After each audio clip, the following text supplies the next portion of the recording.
বাস কথা শুনতেছে না, ঘাড়ে নিলে পরে ঘাড় ব্যথা হয়ে যাচ্ছে। আমরা বৃষ্টির জন্য অপেক্ষা করতেছি, বৃষ্টি বন্ধ হওয়ার জন্য।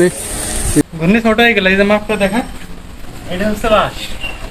দুই হাত দিলে আপনি সুতো পাবেন না, ভালো ওই না না ওই সুতো দিয়ে নানা উড়োতে না দড়ি দিয়ে টাকি, হ্যাঁ টাকি মাছ মরে রয়েছে। আজকে এখানে বাসের জন্য ঘোরাফেরা করতেছি, তবে কোথাও বাস পাচ্ছি না। এখন দেখি রন্ধের এখানে আসলাম বাস নেওয়ার জন্য, দেখা যাক বিক্রি করে কিনা।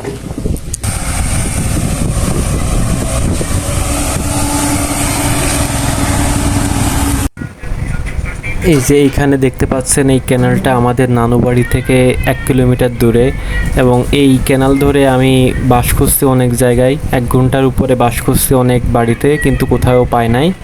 তবে শেষে গিয়ে একটা বাড়িতে বাস পেয়েছিলাম, তো এখন ওই বাড়িতে যাব বাস কেটে আনার জন্য।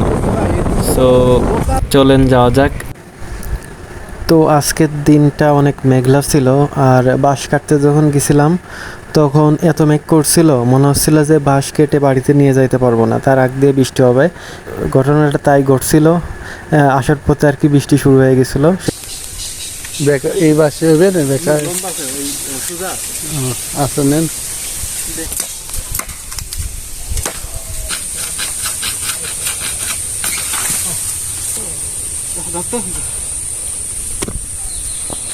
আগে ওই পর্যন্ত রাস্তা পর্যন্ত দিয়ে তারপরে দেখা যাবে রে।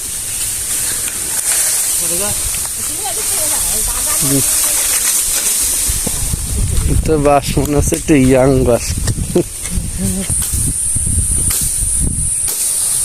দেখতে পাচ্ছেন এরকম কাজ আমাদের কোন অঞ্চলে কোনো জায়গায় হয় না, শুধু এই জায়গায় হয়। তো গাড়ি নিয়ে আসতে অনেক কষ্ট হয়েছে আমাদের। এখন মোটামুটি বাঁশ কাটা হয়ে গেছে, বাঁশ ছিলা হয়ে গেছে, ভাইয়া একটা নিয়ে গেছে বাঁশ। আর দেখেন মেঘলা মেঘলা আকাশ, বাতাস ছাড়িয়ে দিয়েছে অলরেডি। এখনই বৃষ্টি নামে, আর বৃষ্টি নামলে এইখান থেকে গাড়ি জীবনে উঠানো সম্ভব না। তো ভাইয়া বলতেছে আমার একটা গাড়ি করে নিয়ে যাইতে, যাতে দ্রুত কাজটা আগায় যায়। বাস কথা শুনতেছে না, ঘাড়ে নিলে পরে ঘাড় ব্যথা হয়ে যাচ্ছে, মাথা দলতেছে কিরকম। পৌঁছায় গেছি গাড়ি পর্যন্ত, আর আগাতে হবে ওই সামনে ব্রিজ পর্যন্ত। তো এই যে ক্যানাল দেখতে পাচ্ছেন, ক্যানালের ব্রিজের কাজ হচ্ছে। আমার অবস্থা দেখেন, ভয়াবহ অবস্থা, ঘাড়ে ব্যথা লাগতেছে, হাতে করে নিচ্ছি। আর পিছনে ভাইয়া আসতেছে।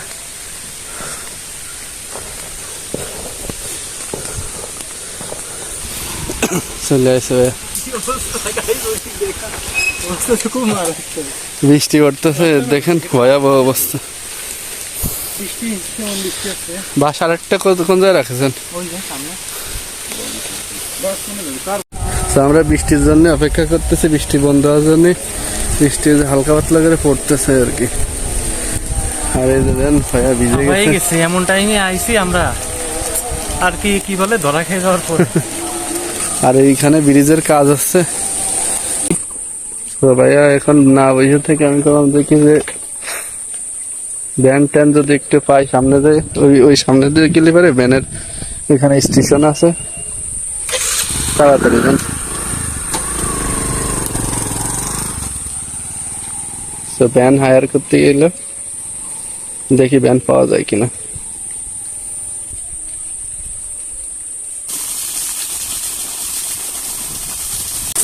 ভ্যান একটা হায়ার করে নিয়ে আসছে, কত যে ভাড়া নিয়েছে বৃষ্টির ভিতরে।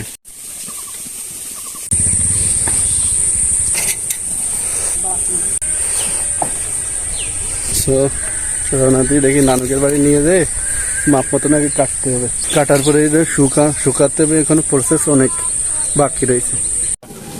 তো বাস চলে আসছে, এখন বাস আপাতত ভিতরে ঢুকে রাখি, তারপরে ভাইয়া নিজের মাপে একটা কাটবে না।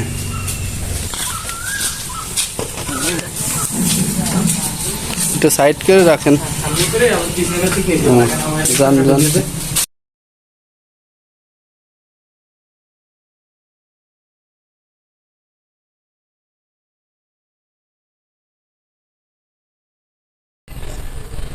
আসসালামু আলাইকুম গাইজ, আজকে দ্বিতীয় দিন ভাইয়া বাঁশ কাটার কার্যক্রম শুরু করে দিয়েছে। এই যে দেখেন মাপ হচ্ছে, ঘূর্ণির মাপ, কি মাপে বাঁশ গুলো কাটবে সেই মাপ দিচ্ছে। তো ভাইয়া বলেন আপনার প্ল্যান কি? বাঁশ কি দুটোই লাগবে? বাঁশ মূলত আমাদের একটু মানে পাকা বাঁশ ওইভাবে পাই নাই। এখন গুড়ার দিকের দুইটা বাঁশ আনছি, গুড়ার দিকের গুলা লাগবে, আগার দিকের গুলা ওইভাবে কাজে লাগবে না। মানে এই বাঁশের কত পার্সেন্ট লাগবে আর কি লম্বা একটা বাঁশের যদি বলা হয়? এই অর্ধেক নিয়ে কাজ করলে ভালো। 50%, দুটোর 50% নিয়ে কাজ হবে। আচ্ছা কাটতে থাকেন, আমরা পরে এখন দেখাচ্ছি। ম্যাপিং করতেছি আর কি, কত বড় হ্যাঁ। বানাবো। কয় হাত হবে না সাইজ? 1 2 3 4 4 4 4 হাতের এরকম। আচ্ছা ছোট হয়ে গেল, নানার কাছে যা। হুম। এই নানার কাছে যা। গাইস এই যে আমার নানা বলতেছে ছোট হয়ে গেল। হ্যাঁ? চার হাতে হয় না, তাহলে আর একটু বড় বানাই, আসেন। এই, দেবো। দুই হাত? এই, আমি দিচ্ছি, চলে আয় তানি। সত্যি দুই কথা। হাত দিলে আপনি সুতো পাবেন না না ভালো ওই না, পাওয়া না। না না ওই সুতো দিয়ে আছে না উড়বেন। নানা? নানা উড়োতে না দড়ি দিয়ে? আস্তে আস্তে অবশ্যই আছে, আমি এখনই দুই হাত বাড়াই দিচ্ছি। গাইস নানা হারিয়ে যাচ্ছে বুঝেছেন। আর নানারা একটা গল্প করতো যে আমাদের সময় মাথা সমান গুন্নি উড়াইছি, হ্যাঁ এখন মাথার উপর দিয়ে যাচ্ছে, তো এই কারণে নানা আর পাইরে যাচ্ছে। নানার গল্প তো বিট মারতে পারবেন না আমাদের কাছে, এই কারণে নানা কিছুটা হতাশ।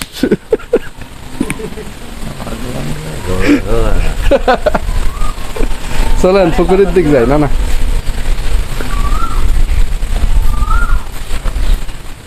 পুকুরে কি আজকে খাবার দেবেন না মামা? আজকের পরিবেশটা খুবই চমৎকার পরিবেশ। আচ্ছা না না এই এই কদবেল গাছে কত বছর পরে কদবেল টদবেল আসবে না? এ কয় বছর হয়েছে? 1.5-2 বছর হয়নি? 5 বছর হয়ে গেছে। আসলে গাছ গাছ লাগানো বড় কথা না, গাছের যে প্রাকৃতিক একটা বিষয় যে সূর্যের মাধ্যমে যে খাদ্য সংগ্রহ করা, তারপরে অক্সিজেন কার্বন ডাই অক্সাইডের বিষয়গুলো থাকে, ওইগুলো মেনটেন না করলে পারে গাছ বড় হয় না। আর এখন দেখেন এখন না না টাকি মাছ মরে আছে, ওই যায় ওই মেলা গন্ধ হয়ে কেমনে মূল্য কি হবে? আল্লাহ জানে কি করতে মরতে আছে। সে রুই মাছ মরা পেলাম, বাটা মাছ মরা পেলাম, ভাইতে আছে ভাই মাঝে মাঝে ভাগ নাকি ওই যে হচ্ছে যে আপনার গ্যাস হচ্ছে নাকি পুকুরে? বুঝতে পারছি না। আমার তো মনে হচ্ছে গ্যাস হতে আর বৃষ্টি হলে পরে পানিতে এটা গ্যাস গ্যাস ভাব হয় না? ওই জায়গায় দেখা যাবে না। পুকুরে মাছ মরতেছে খুব। দেখেন এই যে একটা টাকি মাছ, টাকি না তো না না এটা টাকি, হ্যাঁ টাকি মাছ মরে রয়েছে। সাধারণত পুকুরে মানে গ্যাস ট্যাস হলে পরে এরকম মরা টরা শুরু হয়। আমার মনে হচ্ছে যে পুকুরে গ্যাস হইতে পারে আর কি। এর আগেও অনেক মাছ মারা গেছে। টাকি মাছ মরলে তো না না অন্য কোনো মাছ তো থাকার কথা না, কারণ টাকি মাছ তো অনেক শক্তিশালী হয়। অসাধারণ দেখেন গাছের পাতা নড়তেছে। দেখেন গাইস নানান নতুন গাছের ডালিম দুটো হয়েছে। এই যে একটা, এগুলো মিষ্টি হয় কিন্তু কালার আসে না সেরকম। এই যে ওই যে আরেকটা আছে। আরেকটা সমস্যা হয় যে পচে আর কি, এই যে যেরকম এই যে দাগ হচ্ছে ওইগুলো, এই যে দাগ হচ্ছে দেখতেছেন। তারপরে ওই যে আরেকটা, অনেকগুলোই ধরেছে কিন্তু এগুলো একটাই সমস্যা যে এগুলো বৃষ্টির পানিতে বা প্যাকেট ট্যাকেট না করে রাখলে জিনিসগুলো আর কি এই নিচের থেকে পচা শুরু করে। কি নানা আপনার মতামত দেন? ছোট হয়ে গেছে। ঘূর্ণি ছোট হয়ে গেল, এই যে মাপটা দেখা, এটা হচ্ছে বাঁশ। এটা নানার পাশে ধরি। এই নানা, ঘূর্ণি কি ছোট না? গাইস দেখেন যে ঘূর্ণির সাইজ, এটা মূলত আমরা যেটা শিঙে শোলা বলি, কান যেটা থাকে না, হ্যাঁ হ্যাঁ এই যেরকম বেঁকা হবে, বেঁকা না করে দিলে বোঝা যাচ্ছে না, যেটা বেঁকা হবে সেটা আর কি। এটার মনে করেন যে কি যে 20% বাদ দিয়ে যেটা হবে সেটা হবে বডি আর কি। আর পুরো ঘূর্ণি তো অনেক বড় হবেন ভাই, কাইলে তেনা টেনা দিয়ে। কাইলে তেনা তো অনেক হিউজ। আমার শখ এই বছরে, আমি ঘূর্ণি করে ঘূর্ণি বানাই না 5-7 বছরের বেশি। তো এইবার কিসের জন্য যেন একটু সুযোগ হয়ে গেছে, এখন বানাবো বিশাল বড় আকারে। এর আগেও এরকম একটা বড় আকারে একটা বানাইছিলাম অনেক আগে, 5-7 বছর আগেও আনেছিলাম। এই অংশটা নেবেন না অন্য না, গুলো এগুলো লাগবে তো, এগুলো হচ্ছে ওইগুলো শিঙে শোলা, অন্য অন্য শোলাগুলো হবে, আর এইগুলো ওই যে মাঝখানে যে থাকে না অনেক চারকোনা বুঝতে পারছি। ওইগুলা। এই বাঁশটাকে কাঠি বানাবে, কাঠি বানানোর পরে আপনাদের দেখাচ্ছে। এইগুলো শুকালে আরো একটু চিকন হবে না, এরপরে চাচতেই হবে, মানে এইটা প্রায় 20-30% কমে যাবে না। আবার এই সাইডে চাচা লাগবে, চাচলে পরে একবারে চিকন হয়ে যাবে। নানা কি নানা ভাইয়া বললো ছোটা কিন্তু চাচতেছে, সিলেগুন্দি নানা নিরিক করে তাকাইছিল। সব নানার কাছে কোড়ে গুন্ডু কিন্তু বানাচ্ছে, এটা কিন্তু সিলের জন্য। কোড়ে গুন্ডুর জন্য দিন লাগবে না বেশি, যার কারণে নানা সিলে গুন্ডি ভাবতেছে বানাচ্ছে। আমার উপরে মস্তানি করতেছে। নানারা এককালে বলে কইতো যে ওই জাংলা দিতে বলে কোড়ে গুন্ডি নিয়ে, ঠিক আছে? তা কোথায় তোকের গুন্ডি ছোট হয়ে গেছে, কারণ মানে গুন্ডি তোর কাছে ছিল এত দূর, তাহলে তুমি বাসে নিয়ে উঠতে বলে। যে ভাইয়া ব্যালেন্স করতেছে, ছোটাগুলো কি ব্যালেন্স হয়েছে কিনা। এটা কিন্তু সুতো বান্ধে ব্যালেন্স করা লাগবে, আমি এমনি হাত দিয়ে করে দেখতেছি। মানে অভিজ্ঞতা বেশি তো, এই কারণে সুতো দিয়ে বেশি না, চেক করতেছি আর কি ঠিকঠাক আছে, হয়ে যাবে না। এই মাঝখানে ছটা তো ওইটাই। তো শেষ পর্যন্ত দুইটা বাঁশের মধ্যে থেকে একটা বাঁশের অল্প একটু ফাটছিলাম। তো ফাটার পরে মনে হলো যে কাঁচা বাঁশ দিয়ে কাজ করলে তো বেশি দিন ঘূর্ণিটা টেকবে না, এই কারণে আর কাজ করা হয় নাই। তো আমরা যত বাঁশ ছিল সবগুলো এই পুকুরে আর কি ভিজাইতে দিছি, পচাইতে দিছি, যেটাকে পাইনেট বলে আমাদের এলাকায়। সো এটা 10-15 দিন এইভাবে রাখতে হবে, তারপরে বাকি কাজগুলো করতে হবে। সো এরপরে যে প্রসেসগুলো থাকবে ঘূর্ণি বানানোর পুরো প্রসেসটা, ওটা নেক্সট কোনো একটা ভিডিওতে আমরা A to Z সম্পূর্ণটাই দেওয়ার চেষ্টা করব।